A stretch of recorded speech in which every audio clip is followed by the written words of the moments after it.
छापामार मंत्री ब्रजेश पाठक को बदलना होगा काम का स्टाइल, वरना कैंसर से मर जाएगा ये पूरा गांव। WHO ने कहा हालात सुधारो तो 15 करोड़ का बनाया अस्पताल, पर एक मरीज का नहीं हुआ इलाज। हर घर में कैंसर के मरीज, गुटखे की लत बनी जानलेवा। पाकिस्तान तक बिकता है यहाँ का गुटखा।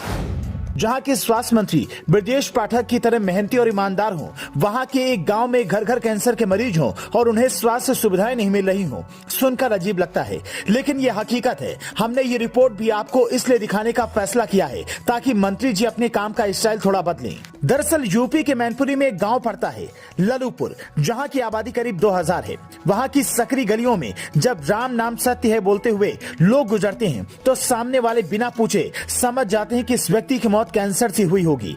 ये सिलसिला करीब 20 सालों से वहां चलता आ रहा है। साल 2003 और 4 के आसपास तो WHO ने भी कह दिया था कि मैनपुरी के इस गांव में मुंह के कैंसर के सबसे ज्यादा मामले हैं।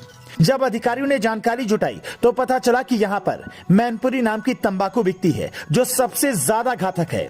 आनंद फानन में उसे बैन कर दिया गया, लेकिन जैसे शराब बंद होने के बाद भी बिहार और गुजरात में मिलती है, वैसे ही यहाँ नाम बदलकर ये तंबाकू आज भी बिक रहा है। हम नाम में नहीं जाएंगे क्योंकि नाम तो शहरों के भी बदले जा रहे हैं। हम सिर्फ और सिर्फ आपके काम की बात करेंगे। ये खुलासा होने के बाद मुलायम सिंह की सरकार ने कैंसर वार्ड बनाने का फैसला किया। लोकल लेवल पर कैंसर जागरूकता रैली निकाली जाने लगी।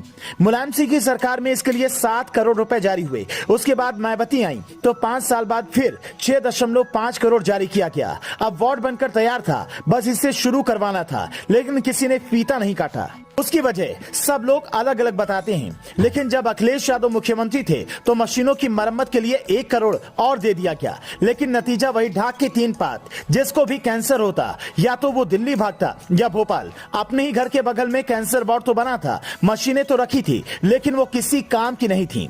अब 2017 में जब योगी जी मुख्यमंत्री बने तो ये वाला केस भी देखा और अधिकारियों को सर्वे के लिए भेजा। पता चला कि उस गांव का पानी खराब है और जो मशीनें महाराजा तेज सिंह जिला अस्पताल में रखी थी उसमें जंग लग गई है। ब्रजेश पाठक जब इस अस्पताल में छापा मारने सितंबर 2022 में गए तो उस वार्ड को शायद देखा भी नहीं, क्योंकि जो तस्वीर उन्होंने ट्विटर पर अपलोड की उसमें वार्ड कहीं दूर दूर तक नहीं दिख रहा है। ऐसे में क्या मंत्री जी को छापा मारने के बजाय अपने काम का स्टाइल बदल देना चाहिए, क्योंकि उस गांव के लोग कहते हैं हमारे ऊपर किसी सरकार ने ढंग से ध्यान नहीं दिया। अगर दिया होता तो हम लाखों के कर्जों में नहीं पड़ते। यहाँ का गुटखा तो पाकिस्तान तक सप्लाई होता है। इस गुटखे ने हमें बर्बाद करके रख दिया है। अगर आसपास इलाज की सुविधा होती तो इतना कर्ज ना होता।